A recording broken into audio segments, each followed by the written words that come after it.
یہ ہمارے بیٹے ہیں، اللہ ان کو قبول فرمائے۔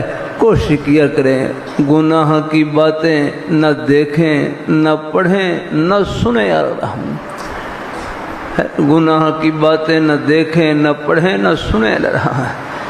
میں پہلے ایک مرتبہ گجرا والے میں تھا، کسی جگہ بات چیت تھی، ایک بھائی کہنے لگے گناہ سے بچنے کا آسان طریقہ یہ ہے، گناہوں سے بچنے کا آسان طریقہ یہ ہے کہ اپنے آپ کو کسی نہ کسی نیک کام میں، جائز کام میں اتنا تھکا دیں کہ چارپائی پر لیٹیں، سوائے نیند کے اور کچھ نہ ہویا کرا بس، کہ نیکی کر کر اتنا تھک جائیں کہ گناہ کی ہمت نہ رہے۔ بلکہ میرے حرجہ میں شفیع فرمائے لگے اللہ تعالیٰ نے ہمیں نیکی کے اتنے مواقع عطا فرما رکھے ہیں،